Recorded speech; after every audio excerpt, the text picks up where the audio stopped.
हाय दोस्तों, पिछले वीडियो के अंदर हम लोगों ने three phase transformer connection start किया था और वहां मैंने आपको सबसे पहला कनेक्शन समझाया था डेल्टा डेल्टा कनेक्शन। उसमें हमने उसके फीचर्स देखे थे in terms of voltage, in terms of current. हमने उसका फेजर डायग्राम देखा था, उसकी नेमिंग देखी थी कि दो तरह की नेमिंग हो सकती है, या तो DD0 और DD6। उसके अंदर 0 डिग्री और 180 डिग्री का फेज शिफ्ट पॉसिबल है। अब मैंने उस लेक्चर के एंड में आपको एक क्वेश्चन दिया था, ये एक डेल्टा डेल्टा कनेक्शन बना के दिया था और मैंने इसका फेज शिफ्ट मांगा था। ठीक है, तो उम्मीद करता हूं कि सभी लोगों ने सॉल्व किया होगा। सॉल्यूशन के बारे में बात करते हैं। अब देखो, मैंने जो एक क्वेश्चन कराया था, मैंने उसमें यह बात बताई थी कि जब दो वाइंडिंग्स पैरेलल होती हैं उनका नाम सेम रखा जाता है। तो देखो, जैसे ए से जुड़ रहा है डॉट, तो इसको A2 बोला, इसको A1। बी से जुड़ने वाले डॉट को B2, B1। सी से जुड़ने वाले डॉट को C2, तो दूसरा टर्मिनल C1। अब ये दोनों वाइंडिंग पैरेलल हैं, तो इसको क्या बोलोगे? A2। डॉट वाले को ही 2 लिखोगे ना, डॉट को यहां 2 लिखा तो डॉट को यहां भी 2। फिर हॉरिजॉन्टल वाली डॉट C2 है, तो हॉरिजॉन्टल वाली डॉट C2। इस वाइंडिंग की डॉट है B2, ये मैंने नाम दे दिया वाइंडिंग्स को। अब मैंने एक बताया था कि कंप्लीट फेजर कैसे बनाना है। सबसे पहले कंप्लीट फेजर वाला मेथड देख रहे हैं।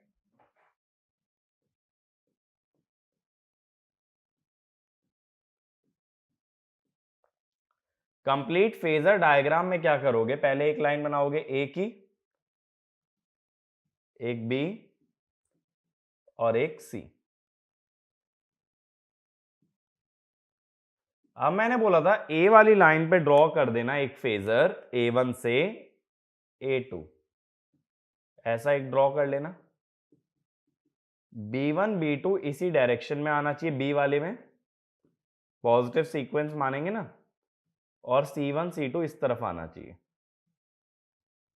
ठीक है, अब मैंने बोला था फेजर्स की प्लेसमेंट उनके कनेक्शन के हिसाब से होगी। जैसे B1 और A2 आपस में कनेक्ट होने चाहिए, B1 और A2 आपस में कनेक्ट होंगे। ठीक है, ये वाला फेजर सेम आ गया ना। ऐसे ही C2 और A1 आपस में कनेक्ट होंगे, C वाला बनेगा ऐसे ही, लेकिन C2 A1 से जुड़ना चाहिए। तो ये हो गया C2 C1। अब कौन से टर्मिनल्स पे फोकस करना है जो बाहर आ रहे हैं? तो देखो, A2 से जुड़ेगा A, कनेक्शन में देखो A2 से A जुड़ रहा है, B2 से जुड़ रहा है B, C2 से जुड़ रहा है C।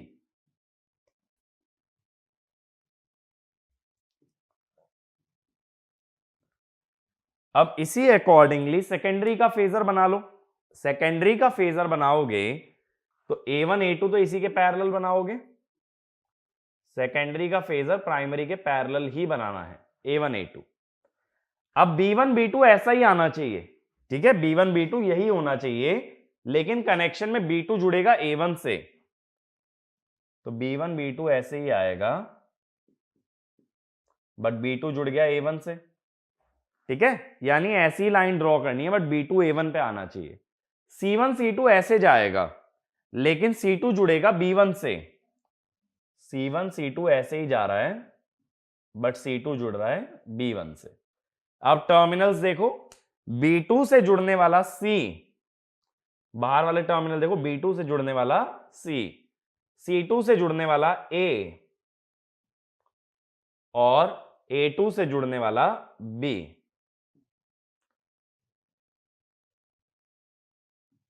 तो ये हुआ A B C। अब कोई दो सेम फेज को ऑब्जर्व करना है। जैसे कोई वाला B है, कैपिटल B है डाउनवर्ड्स, और स्मॉल b है कुछ इस तरह से। ये एंगल होगा 120, तो वर्टिकल से कितना बनेगा ये एंगल? 60। तो ये हुआ LV, ये हुआ HV। LV 60 degree anti clockwise आ रहा है, इसका मतलब V A B anti clockwise माने लीड ना, leads capital V A B by 60 degree. ठीक है, तो पहले तीन एक्सेस ड्रॉ करते हैं ए बी सी की। ए पे A1 A2 बनाते हैं, बी पे B1 B2, सी पे C1 C2। फेजर्स की प्लेसमेंट कनेक्शन के हिसाब से, प्राइमरी के पैरेलल सेकेंडरी, फेजर्स की प्लेसमेंट कनेक्शन के हिसाब से। बाहर वाले टर्मिनल देख के, जैसे C2 पे A लिखा हुआ है तो मैंने उसको A बोला, A2 पे B लिखा हुआ है तो B बोला, और B2 पे C लिखा हुआ है तो C बोला। देखो B2 पे लगा है C, C2 पे लगा है A और A2 पे लगा है B, इस हिसाब से नाम दे दिया। ठीक है, सेम वे में मैंने इधर भी किया था, टर्मिनल्स के हिसाब से नेमिंग दे दी थी। अब अगले मेथड पे आते हैं जिसमें हम ऐसा डेल्टा कभी फॉर्म करते ही नहीं है, अगर सिर्फ फेज शिफ्ट चाहिए। अब मैंने अगले मेथड में क्या बताया था कि नेमिंग तो कर लेना, बट उसके आगे क्या करना, एक स्टार बना लेना। कैसे? ये लाइन ए, बी, सी,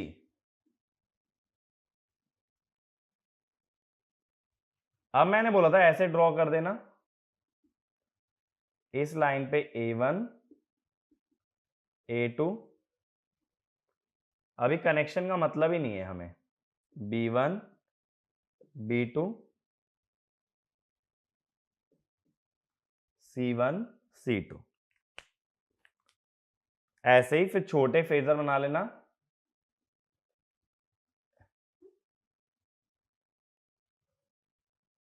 A1 A2 B1 B2 C1 C2, ये LV साइड के हो गए। अब मुझे कैपिटल VAB चाहिए। देखो कैपिटल VAB, ए वाला A2 और B1 से जुड़ रहा है, बी वाला B2 और C1 से, तो इजी क्या है कि B2 और B1 ले लो, A माने B1 B माने B2, यानी B1 B2, B1 B2 माने B2 से B1, B2 से B1 कैसे होगा भाई? उल्टा होगा। B1 से B2 अगर नीचे है तो B2 से B1 ऊपर होगा। मैंने क्या बताया था, VXY का मतलब होता है Y से X, तो B1 B2 का मतलब B2 से B1। अब इधर देखो VAB, A पे है C2, B पे है C1, तो V C2 C1, यानी C1 से C2, C1 से C2 यही है, इन दोनों के बीच में आ गया 60 डिग्री का। तो small VAB 60 degree anti clockwise है कैपिटल VAB से, 60 डिग्री एंटी क्लॉकवाइज है इसीलिए 60 डिग्री लीड कर रहा है। तो इस टाइप से भी हम लोग सॉल्व कर सकते हैं, जो कि मच सिंपलर है as compare to complete phasor. ठीक है, तो इस क्वेश्चन का आंसर होगा small VAB leads capital VAB by 60 degree. आगे चलें, ये बात क्लियर हुई? तो अभी तक हम देखो एक कनेक्शन कवर कर चुके हैं थ्री फेज का, दैट इज डेल्टा डेल्टा। अब अगले कनेक्शन पे आ रहे हैं, तो अगला हेडिंग डाल लेना स्टार स्टार कनेक्शन। दूसरा connection that is star star connection.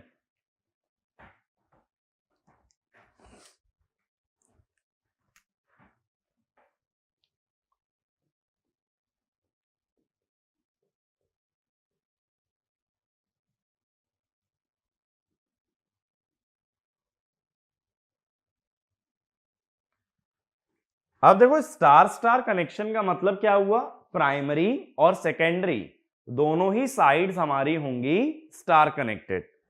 तो देखो मैंने क्या बताया था पिछले वीडियो के अंदर कि पहले तीन तीन वाइंडिंग पैरेलल बन जाती हैं, HV और LV साइड की। तो पहले HV की बनाते हैं हमेशा, और फिर LV साइड की winding.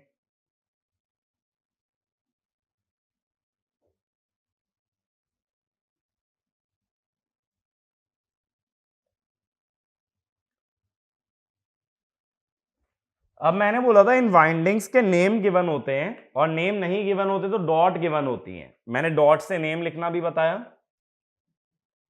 A2 A1 B2 B1 C2 C1, ऐसे ही A2 A1 B2 B1 C2 C1। अब डेल्टा में हमने क्या किया था, एक लूप बनाया था जहां एक वाइंडिंग खत्म वहां से अगली वाइंडिंग शुरू। जबकि स्टार कनेक्शन के अंदर क्या होता है, तीनों वाइंडिंग का एक टर्मिनल आपस में कनेक्टेड होता है जिसे कहते हैं न्यूट्रल। तो देखो जैसे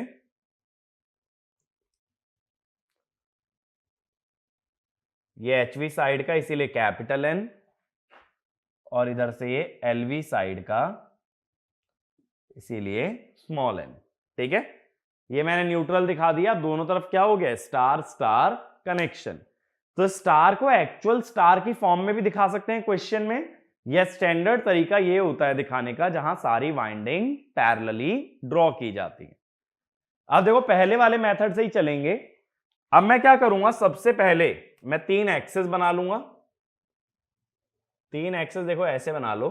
स्टार के लिए इजी ये रहता है कि एक एक्सेस वर्टिकल ले लो, ए बी सी। ए के अलोंग बना लो,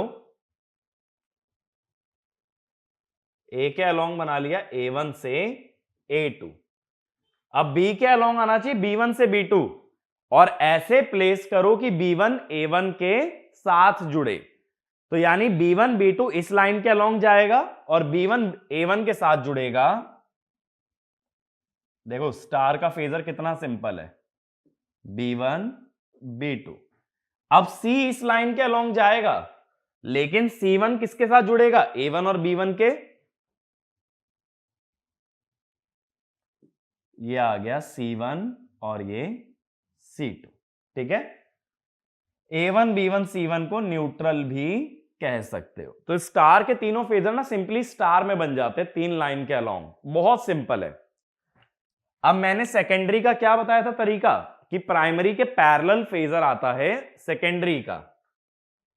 तो सेकेंडरी का फेजर ये आ जाएगा A2 A1। अब B1 B2 इस लाइन के अलोंग और C1 C2 इस लाइन के अलोंग, लेकिन कनेक्शन देखो A1 से B1 जुड़ना चाहिए। तो B1 B2 इस लाइन के अलोंग जाएगा और A1 से B1 जुड़ेगा। फिर C1 C2 इस लाइन के अलोंग जाएगा। मैंने इसके पैरेलल ही बना रहा हूं, C1 C2 इसके पैरेलल बनेगा, लेकिन C1 किससे जुड़ेगा, A1 और B1 से। ये आ गया भाई C1 C2। अब A2 वाले को बोला A, जो बाहर निकल रहे हैं टर्मिनल उनसे देखोगे ना A, B2 वाले को बोला B, C2 वाले को बोला C। ऐसे इधर बाहर क्या आ रहा है A2, A2 वाले को बोला A, B2 वाले को बोला B, C2 वाले को बोला C। अब मैंने क्या बोला था, HV का वो फेजर उठाना जो वर्टिकली अपवर्ड्स है। अब की बार वर्टिकली अपवर्ड्स कौन सा फेजर है, कैपिटल A। तो सेकेंडरी का भी क्या उठाओगे, स्मॉल ए। स्मॉल ए भी वर्टिकली अपवर्ड्स है। कितना फेज शिफ्ट आ रहा है भाई, 0 डिग्री का फेज शिफ्ट दिख रहा है। तो नाम क्या होगा, YY0।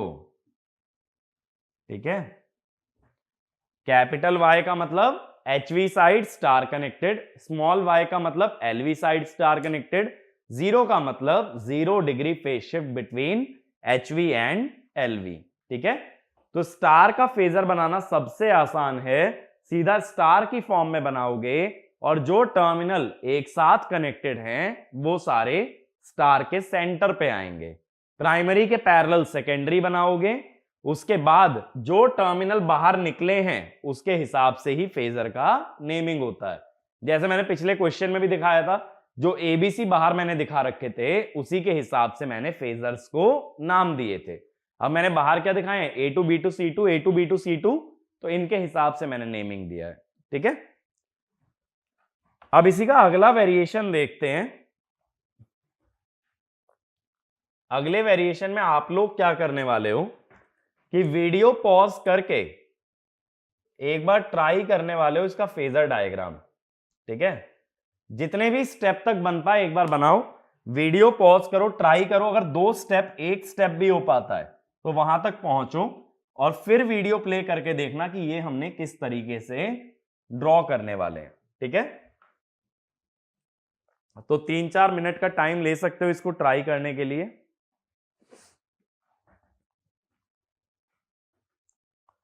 अब देखो, जो लोग ट्राई कर चुके हैं, जो लोग सॉल्यूशन में इंटरेस्टेड हैं, हम सॉल्यूशन के बारे में बात करते हैं। मैंने क्या बताया, स्टार में हमेशा एक एक्सिस ए फेज वाली वर्टिकल बना लेना, बनाने को कोई भी बना सकते हो, बट पॉजिटिव सीक्वेंस के लिए ए के बाद बी और बी के बाद सी 120 डिग्री पे। अब ए के अलोंग हम बना देते हैं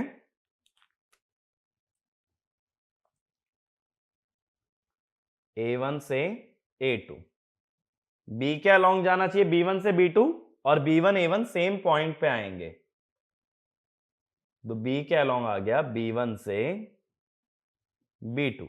सी के अलोंग जाना चाहिए C1 से C2 और A1 B1 C1 तीनों सेम पॉइंट से जुड़े हैं, तो C1 से C2 और ये तीनों ही क्या है, न्यूट्रल। अब इसी के पैरेलल बनेगा सेकेंडरी का फेजर A1 से A2 अपवर्ड्स। तो देखो, अगर A1 से A2 ऐसे बनाते हो इसके पैरेलल तो ये हो जाएगा, लेकिन अब इसमें दिक्कत क्या है कि बाहर आने वाला टर्मिनल A1 है और हम क्या चाहते हैं यूजुअली कि जो टर्मिनल बाहर आ रहा हो फेजर उसी की तरफ ओरिएंटेड हो। तो A1 से A2 अगर ऊपर जा रहा है तो A2 से A1 कैसे जाएगा, नीचे। बात समझ आई? इधर A1 से A2 गए ऊपर तो इधर भी A1 से A2 गए ऊपर, लेकिन मेरे को A2 से A1 बनाना है क्योंकि बाहर निकलने वाला टर्मिनल है A1, तो A2 से A1 मैंने किस तरफ बना लिया, नीचे। अब ऐसे देखो, B1 से B2 इधर जा रहा है तो B2 से B1 उल्टा जाएगा, B2 से B1 इस डायरेक्शन में जाएगा। और इसमें ध्यान ये देना कि A2 और B2 सेम पॉइंट पे बनेंगे, तो B2 से B1 ऐसे जाएगा, ऐसे C1 से C2 नीचे आ रहा है तो C2 से C1 उल्टा जाएगा, C2 भी B2 से जुड़ेगा तो C2 से C1 उल्टा जाएगा। अब जो टर्मिनल बाहर आ रहे हैं उसके हिसाब से नेमिंग कर दो, A2 B2 C2, A2 पे जाने वाला A, B2 पे जाने वाला B, C2 पे जाने वाला C। ऐसे इधर बाहर आ रहे हैं A1 B1 C1, A1 B1 C1, A1 पे आने वाला A, B1 वाला B, C1 वाला C। अब प्राइमरी का वो फेजर उठाओ जो वर्टिकली अपवर्ड्स है, वो है कैपिटल A। सेकेंडरी का भी A उठाओगे लेकिन वो वर्टिकली डाउनवर्ड्स है। कितना शिफ्ट आ गया भाई, 180 डिग्री, तो ये हो गया YY6, ठीक है। 6 o'clock हो रहा है ना घड़ी के अंदर, इस हिसाब से तो ये हो गया YY6। तो देखो मैंने क्या किया, मैंने फेजर इस हिसाब से बनाया कि जो टर्मिनल बाहर निकला हुआ है फेजर उसी की तरफ ओरिएंटेड रहे। तो अगर A1 से A2 अपवर्ड्स लिया है तो A2 से A1 की डायरेक्शन क्या दिखाओगे, डाउनवर्ड्स। ये तो ऑब्वियस सी बात है ना भाई, A से B अगर राइट जा रहे हो तो B से A का मतलब क्या है, लेफ्ट, उल्टी डायरेक्शन। ये क्लियर हुआ? तो इसके अंदर भी डेल्टा डेल्टा की तरह दो पॉसिबिलिटी होती हैं, 0 डिग्री फेज शिफ्ट और 180 डिग्री फेज शिफ्ट। तो एक पॉइंट लिखना, the phase shift offered by star transformer, the phase shift offered by star transformer is identical to delta delta transformer, and hence both belong to same phasor group, तो दोनों का grouping same रखा जाता है। कौन कौन से ग्रुप में आ सकते हैं भाई, ग्रुप नंबर 1 और ग्रुप नंबर 2, एक 0 डिग्री फेज शिफ्ट वाला और एक 180 डिग्री फेज शिफ्ट वाला। और ग्रुपिंग क्यों जरूरी थी मैंने पहले भी बताया था, जो ट्रांसफॉर्मर सेम ग्रुप के होते हैं सिर्फ वही ट्रांसफॉर्मर आपस में पैरेलली कनेक्ट किए जा सकते हैं। अब दोबारा से हम आएंगे जैसे हमने डेल्टा डेल्टा में बात की थी फीचर्स की, तो नेक्स्ट लिखना features of star star connection, features of star star connection. अब देखो स्टार के अंदर हम एक चीज जानते हैं कि जो भी लाइन वोल्टेज का मैग्नीट्यूड होता है वो होता है √3 टाइम्स वी फेस। तो अगर मैं लाइन वोल्टेजेस का रेशो लूं VLHV बाय VLLV, तो क्या बनेगा √3 VPHHV बाय √3 VPHLV। √3 से √3 कट जाएगा तो ये क्या बना VPHHV by VPHLV। Phase voltages का रेशो मैंने बताया था लास्ट वीडियो के अंदर, it is always equal to turns ratio. तो यानी इस वाले कनेक्शन में भी लाइन वोल्टेज का रेशो और फेज वोल्टेज का रेशो दोनों ही किसके बराबर हैं, टर्न्स रेशो के। तो ये वाला पॉइंट लिख लो। In star star connection, in star star connection the ratio of line voltages, in star star connection the ratio of line voltages is same as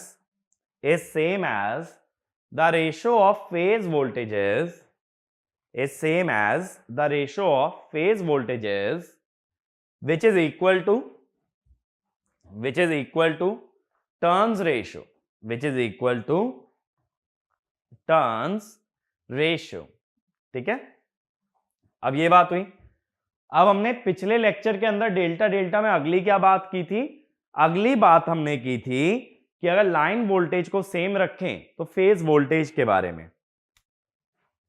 तो स्टार के अंदर VPH होता है VL बाय √3 या 0.577 VL, और delta में होता है VPH इक्वल टू VL। ठीक है, तो इसका मतलब क्या हुआ कि फेज वोल्टेज डेल्टा की ज्यादा है as compare to phase voltage of star, लेकिन कब, जब लाइन वोल्टेज सेम रखी जाए। अब हम ये भी जानते हैं कि phase voltage is directly proportional to number of turns. ठीक है, इसका मतलब डेल्टा के अंदर नंबर ऑफ टर्न्स ज्यादा लगेंगे या स्टार के अंदर नंबर ऑफ टर्न्स कम लगेंगे। तो अगला पॉइंट ये लिखो, in star star connection, in star star connection the number of turns required, in star star connection the number of turns required are less as compared to delta delta connection, are less as compared to delta delta connection for same voltage rating, for same voltage rating, and since phase voltage, and since phase voltage of star connection, phase voltage of star connection is lesser than delta, phase voltage of star connection is lesser than delta, insulation requirement is also reduced, insulation requirement is also reduced। ठीक है, अब ऐसे देखो current पे आ जाओ। Star के अंदर phase current line current के बराबर है, डेल्टा में फेज करंट है लाइन करंट बाय √3, जिसका मतलब IPH delta is less then IPH star. तो स्टार में जो कंडक्टर लगेगा फेज करंट ज्यादा होने की वजह से वो थिकर होगा, क्योंकि phase current is directly proportional to conductor cross section area. ठीक है, तो ये वाला भी पॉइंट लिखो। Since phase current of star connection, since phase current of star connection is more than delta for the same line current, this connection requires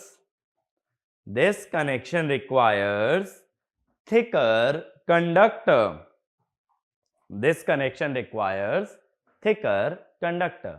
और conductor जितना मोटा होगा उतना ही मैकेनिकली स्ट्रांग भी होगा।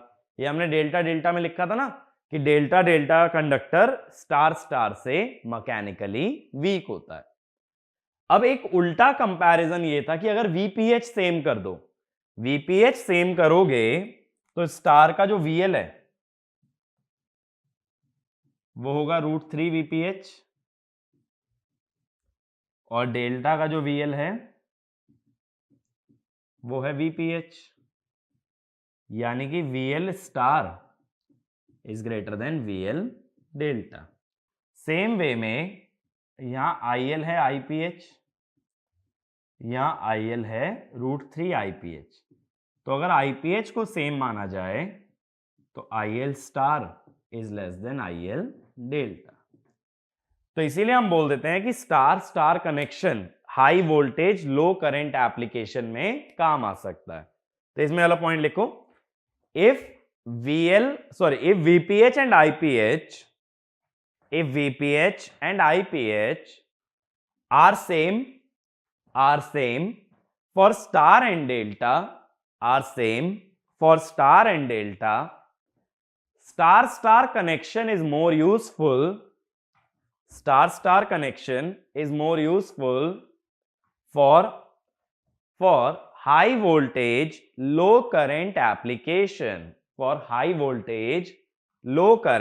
application, ठीक है। अब एक पॉइंट हार्मोनिक के बारे में लिखो, this connection does not provide any path for third harmonic current,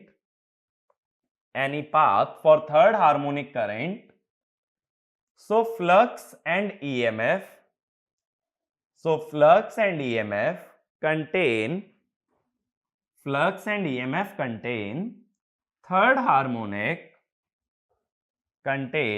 third harmonic,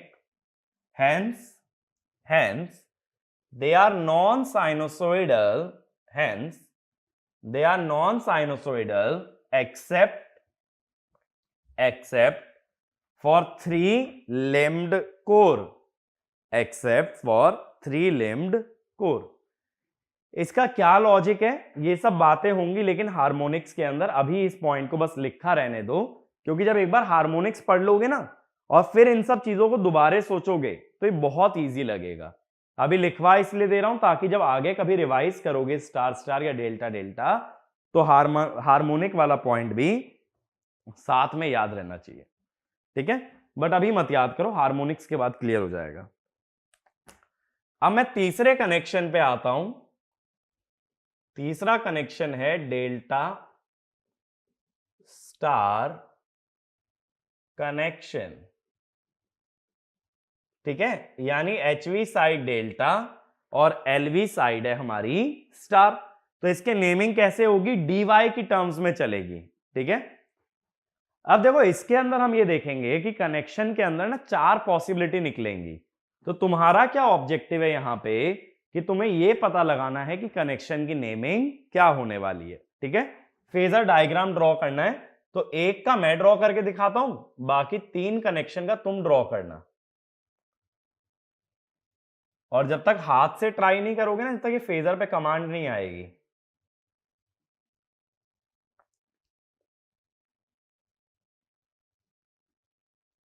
देखो मैं 3-3 वाइंडिंग बना लेता हूं प्राइमरी सेकेंडरी के लिए।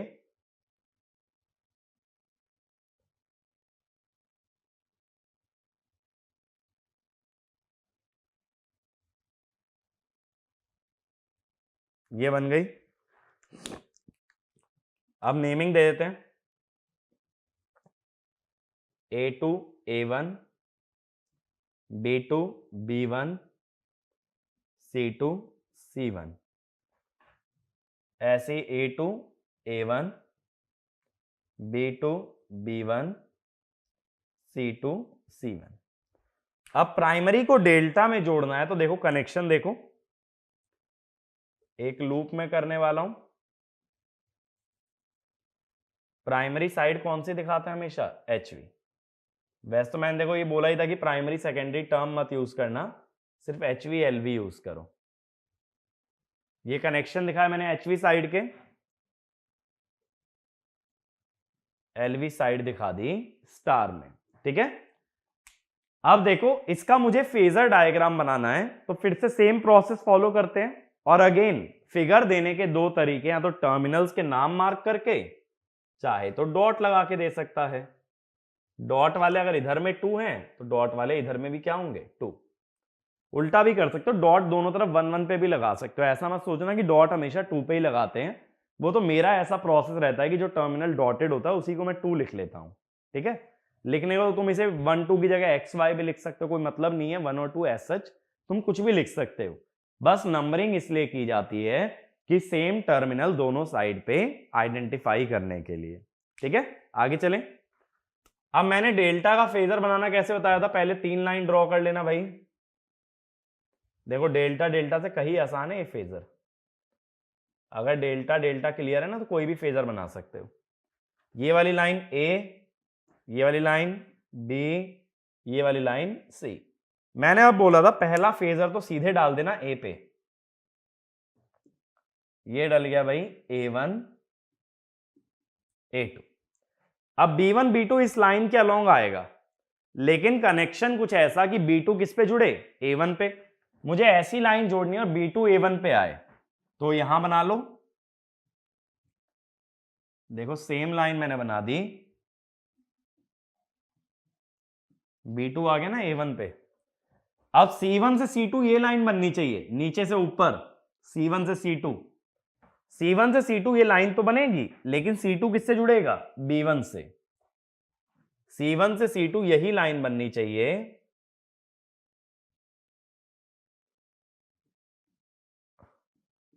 देखो ये दोनों लाइन आइडेंटिकल है ना, ठीक है। ये बन गया फेजर। अब कौन से टर्मिनल बाहर आए हैं, A2 B2 C2, तो इसी के हिसाब से नेमिंग होगी। पहले इन्हें सर्कल कर लो, A2 B2 और C2। B2 से जुड़ने वाले को बोलोगे B, C2 वाले को C, A2 वाले को A, ठीक है। ये बन गए। अब इसके बाद सेकेंडरी का बनाना है। सेकेंडरी का फेजर प्राइमरी से पैरेलल बनाना होगा, तो इधर A1 A2 हॉरिजॉन्टल है तो इधर भी A1 A2 हॉरिजॉन्टल। इधर B1 B2 इस लाइन के अलोंग है और C1 C2 इस लाइन के अलोंग है, ठीक है। ऐसे ही बनना चाहिए ना। बट B1 B2 जब बनाओगे तो A1 B1 सेम पॉइंट पे रखना, क्योंकि दोनों जुड़े हैं। तो B1 B2 ऐसे बन गया, और C1 C2 भी इस लाइन के अलोंग चला गया, क्योंकि C1 भी तो A1 B1 के साथ आना चाहिए। और ये A1 B1 C1 वाला टर्मिनल कौन सा, ये है न्यूट्रल। अब फिर देखो कौन से टर्मिनल बाहर आए, A2 B2 और C2। A2 B2 और C2 बाहर आए तो इन पे सर्कल कर लो, और A2 से जुड़ने वाला A, B2 से जुड़ने वाला B, C2 से जुड़ने वाला C, ठीक है। जो टर्मिनल बाहर आते हैं उससे ही नेमिंग होती है। अब हमें क्या देखना है, फेज शिफ्ट ऑब्जर्व करना है। उसके लिए सेम फेजर देखना पड़ेगा प्राइमरी सेकेंडरी पे। सेम फेजर देखने के लिए अगर इधर कैपिटल C देख रहे हो तो इधर स्मॉल c देखोगे। कैपिटल C तो देखो वर्टिकली अपवर्ड्स है, और स्मॉल c यहां से है 30 डिग्री पे। 30 डिग्री क्या कर रहा है, लीड कर रहा है ना, तो LV साइड HV को 30 डिग्री लीड कर रही है। अगर क्लॉक पे बनाओगे तो देखो कैपिटल C ये आ रहा और स्मॉल c यहां पे है 30 डिग्री पे, यानी 11 पे। तो नाम क्या हुआ, DY11। ठीक है, ये क्लियर हुआ नेमिंग। सिंपली dy11 आ जाएगा अगर इसका फेजर डायग्राम ड्रॉ करते हो। दोनों साइड पे बस सेम फेज को ऑब्जर्व करना, या तो A और A, या तो B और B, या तो C और C। ये वाला कनेक्शन क्लियर हुआ। डेल्टा का मैंने वैसे ही बनाया जैसे डेल्टा डेल्टा में बनाया, फिर डेल्टा के पैरेलल बनाया स्टार का, और फेजर्स की प्लेसमेंट ऐसी कि जो टर्मिनल साथ में कनेक्टेड है फेजर में भी वो टर्मिनल साथ में ही दिखाने होंगे। ठीक है, और चाहो तो इसको भी दूसरे वाले मेथड से ट्राई कर सकते हो जो मैंने बताया था कि डेल्टा का पूरा ट्रायंगल ना बना के सीधा स्टार बना लिया जाए, वो काम भी हो सकता है। आगे चलें। अब देखो एक सेकंड केस मैं तुम्हें दे रहा हूं, एक बार ट्राई करना, ये निकालना कि कितना फेज शिफ्ट आ रहा है सेकंड केस के अंदर, और फिर हम देखेंगे कि एग्जैक्ट सॉल्यूशन क्या होगा। अब मैं सेकंड फेज में क्या कर रहा हूं, सेकंड केस के अंदर मैं न्यूट्रल की पोजीशनिंग बदल देता हूं। लो भाई, अब मैंने न्यूट्रल दिखा दिया A2, B2 और C2 पे, और टर्मिनल कौन से बाहर निकाल दिए, A1, B1 और C1। तो एक बार वीडियो पॉज करो और दोबारा से ट्राई करो इसका फेजर बनाने का और इसका नेम पता करने का। करो एक बार ट्राई।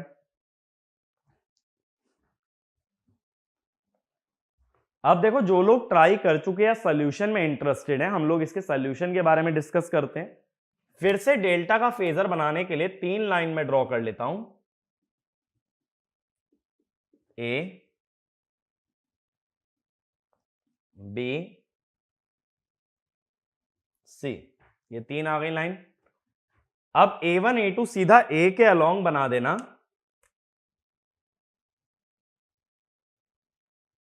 ये आ गया A1, A2।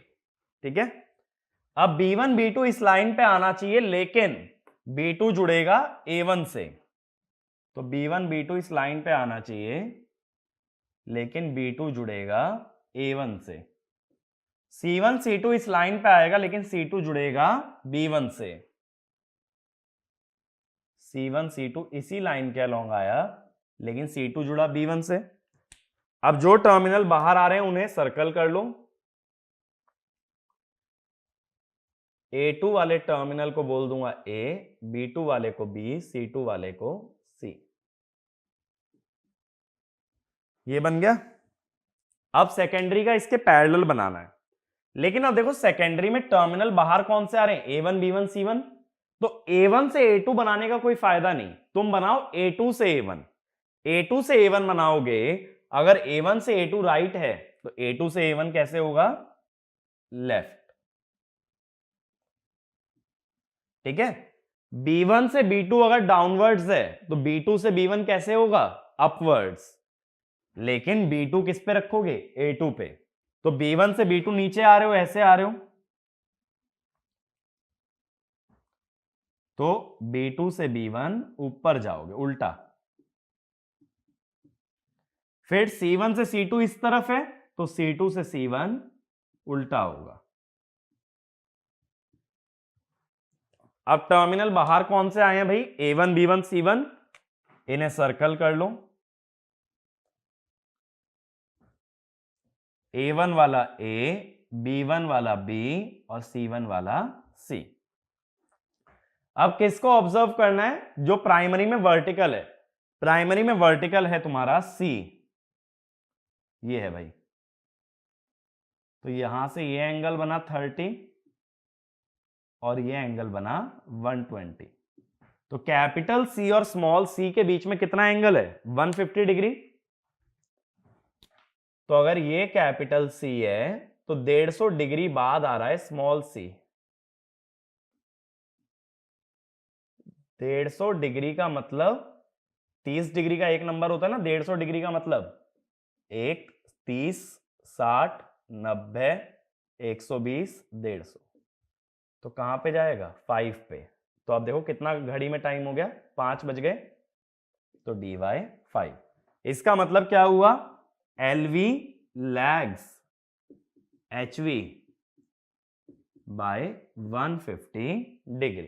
ठीक है, 150 डिग्री में 5 नंबर आ जाएंगे, क्योंकि हर नंबर 30 डिग्री डिस्प्लेस्ड होता है। तो जब A1 वगैरह बाहर निकाला हुआ है तो फेजर बनाओ A1 की तरफ। ऐसे ही जब A2 टर्मिनल बाहर था तो फेजर बन रहा था A1 से A2। अब इसके बाद तीसरी पॉसिबिलिटी एक्सप्लोर करने के लिए मैं क्या करता हूं, अब देखना तीसरी पॉसिबिलिटी में क्या होगा।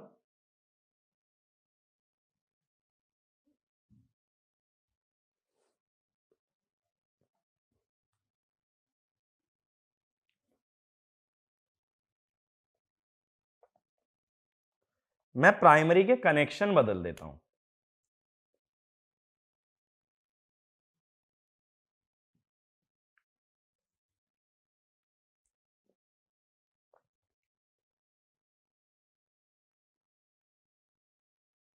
अब मैंने तुम्हें प्राइमरी का कनेक्शन कुछ इस टाइप से दे दिया। सेकेंडरी अभी सेम है, मैंने उल्टे कनेक्शन कर दिए। पहले A1 वाला B2 से जुड़ रहा था, अब मैंने उल्टा कर दिया, A2 को जोड़ दिया B1 से। अब दोबारा से मुझे फेजर डायग्राम ड्रॉ करके ये बताओ कि इस कनेक्शन का नेम क्या होना चाहिए, कितना फेज शिफ्ट आएगा और उसके बाद क्या इसकी नेमिंग होगी। ड्रॉ करो एक बार। प्राइमरी का फिर से शुरू से ड्रॉ करोगे और उसके बेसिस पे सेकेंडरी का ड्रॉ करोगे। 3-4 मिनट इसके अंदर कंज्यूम कर सकते हो, 5 मिनट मैक्सिमम। ट्राई करो, फिर सॉल्यूशन देखेंगे।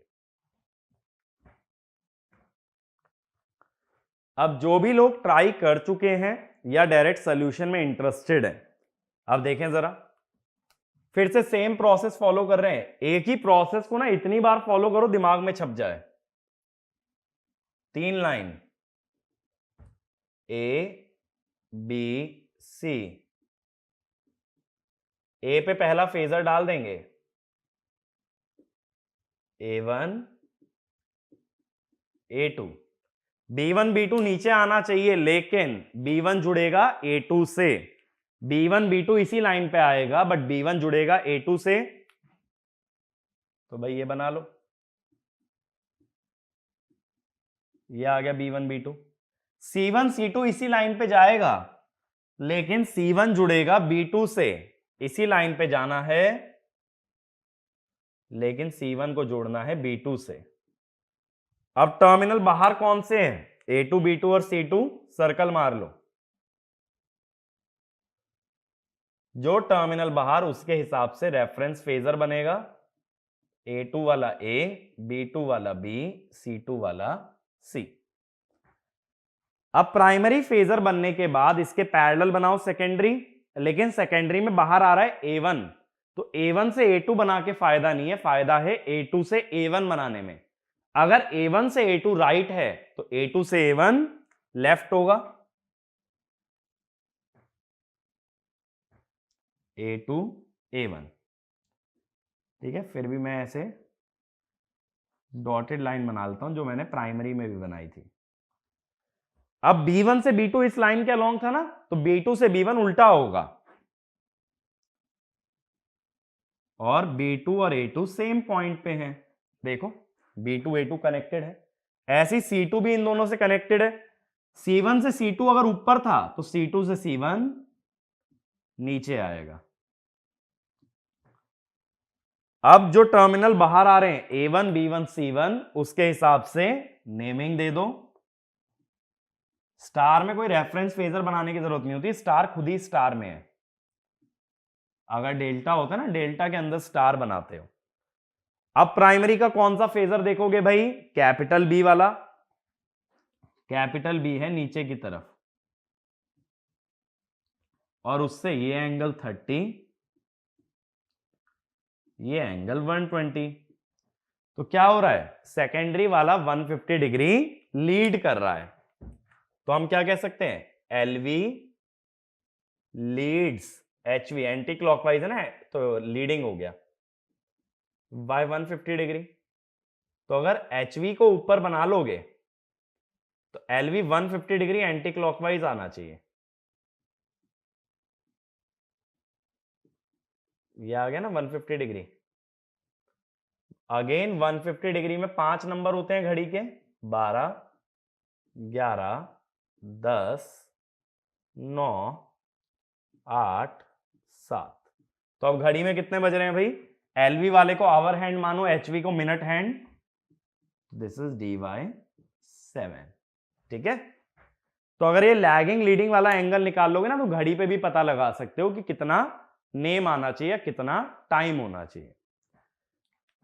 अब इसी की लास्ट पॉसिबिलिटी मैं फिर से न्यूट्रल चेंज कर देता हूं, मैं फिर से न्यूट्रल चेंज कर रहा हूं। अब दोबारा बनाओ, ठीक है, दोबारा से प्राइमरी और सेकेंडरी का फेजर बना के ये पता लगाओ कि कितना फेज शिफ्ट आएगा एचवी और एलवी में। ठीक है, एक बार ट्राई करो। अगेन इसके अंदर 4 से 5 मिनट कंज्यूम कर सकते हो।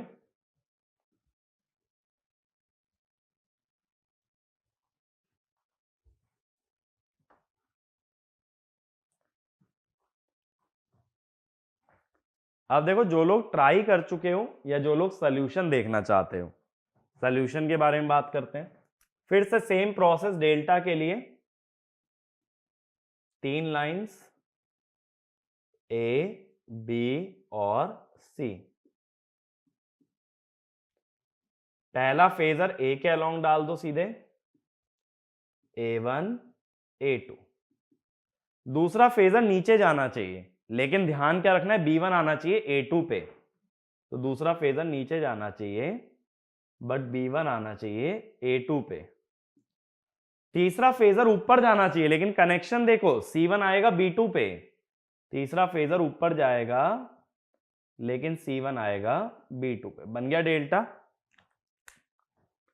अब जो टर्मिनल्स बाहर आ रहे हैं उन्हें सर्कल कर लो। बाहर कौन कौन आ रहा है? A2, B2, C2। A2 वाला A, B2 वाला B, C2 वाला C।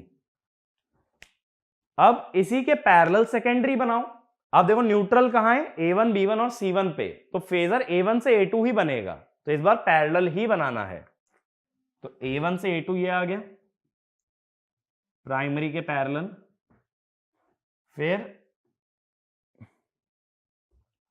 B1 से B2 नीचे आना चाहिए और B1 और A1 एक साथ आए। B1 से B2 नीचे और A1 B1 एक साथ है। ऐसे C1 से C2 ऊपर और C1 भी इन दोनों के साथ है। अब टर्मिनल बाहर कौन से हैं? इधर A2, B2 और C2, तो इनको सर्कल कर लो। A2 हो गया, B2 और ये हो गया C2। A2 को लिखो A, B2 को B और C2 को C। अब कौन सा फेजर देखोगे भाई? वर्टिकल वाला, यानी कि कैपिटल B। कैपिटल B है नीचे की तरफ, तो ये सेकेंडरी कितना लीड कर रहा है? 30 डिग्री। एंटी सॉरी क्लॉकवाइज है ना, लैग कर रहा है। LV lags HV by 30 degree.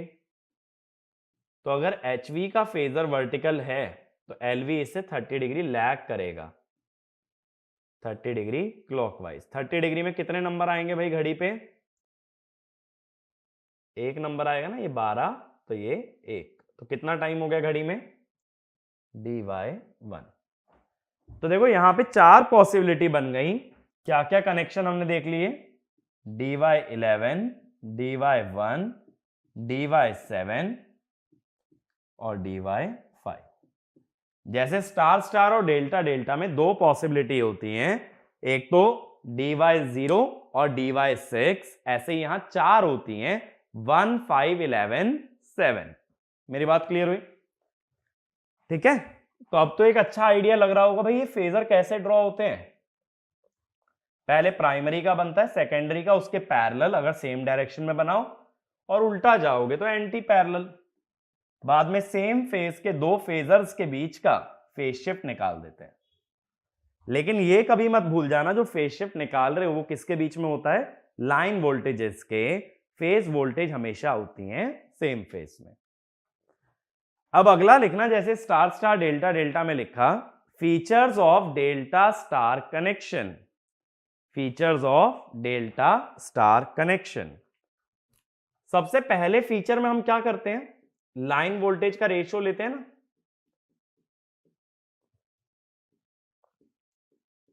अब एचवी साइड तो डेल्टा है, वहां लाइन वोल्टेज फेज वोल्टेज के बराबर होती है, लेकिन एलवी साइड स्टार है, स्टार की लाइन वोल्टेज जो होती है वो √3 टाइम्स फेज होती है। अब फेज वोल्टेज का रेशियो होता है टर्न्स रेशियो, तो NH/√3NL, यानी यहां पे लाइन वोल्टेज का रेशियो टर्न्स रेशियो के बराबर नहीं आएगा। और ये चीज समझना इसीलिए भी बहुत जरूरी है कि जब कोई 3 फेज ट्रांसफार्मर का क्वेश्चन आता है, मान लो वो कह दें 33 kV/11 kV, तो ये समझोगे ये जो 33 और 11 kV है ये लाइन वोल्टेज है, और इनका जो रेशियो है वो हमेशा जरूरी नहीं कि टर्न्स रेशियो ही हो, वो डिफरेंट भी हो सकता है, जैसे इस केस में। तो पहला पॉइंट लिखो, in delta star connection, in delta star connection the ratio of in delta star connection the ratio of line voltages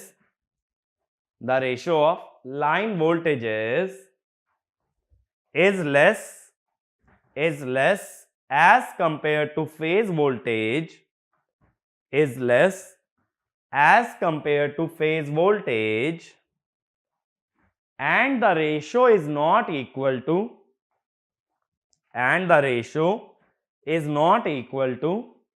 turns ratio, and the ratio is not equal to turns ratio। ठीक है, मेरा ये point clear हुआ, turns ratio के बराबर नहीं आएगा। अगला पॉइंट देखो, हार्मोनिक के बारे में लिखते हैं, इसमें लिखना since one side is delta connected,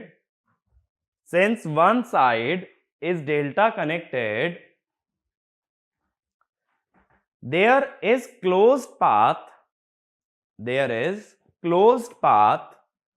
for the flow of third harmonic current, and hence flux and EMF can be sinusoidal, ठीक है। तो डेल्टा स्टार के बारे में बहुत ज्यादा बातचीत हम नहीं करते, ज्यादा फीचर्स की बात होती है स्टार स्टार और डेल्टा डेल्टा में। बाकी दोनों कनेक्शन में हार्मोनिक वाला पॉइंट बहुत इंपॉर्टेंट होता है कि जहां डेल्टा आ जाए कहीं भी, वहां थर्ड हार्मोनिक करंट हो सकता है, जिस कारण से ईएमएफ और फ्लक्स साइनोसोइडल बन जाएंगे। ऐसा क्यों होगा, ये सब बातें हमारी आगे की बातें हैं, हार्मोनिक्स के अंदर डिस्कस की जाने वाली। अब देखो, इसके बाद जो हमारा नेक्स्ट कनेक्शन बचता है वो कौन सा है, स्टार डेल्टा कनेक्शन। लेकिन वो चीज हम लोग नेक्स्ट वीडियो के अंदर कवर करेंगे, और ये जो 4 बेसिक कनेक्शन है इनको हम लोग वाइंड अप करेंगे। फिर मैं 1-2 एग्जांपल से भी समझाऊंगा कि कैसे नेमिंग निकाली जा सकती है। जैसे हमने डेल्टा डेल्टा पे देखा था ना, ऐसे कुछ एग्जांपल और देखेंगे समझने के लिए कि ट्रांसफार्मर को नेम कैसे देते हैं। और फिर हमारे एडवांस्ड कनेक्शंस को हम स्टार्ट करेंगे, जैसे ओपन डेल्टा, स्कॉट, जिगजैग, ये सारी चीजें एडवांस्ड कनेक्शन है, ठीक है। ये सब लेकिन बेसिक कनेक्शन के बाद में। तो आगे की बातें नेक्स्ट लेक्चर में करेंगे। इस लेक्चर में मैंने जितने भी कनेक्शन बताए हैं उनका फेजर डायग्राम एक और बार रीट्राई करो, तब उसमें क्लैरिटी मिल पाएगी। Thank you.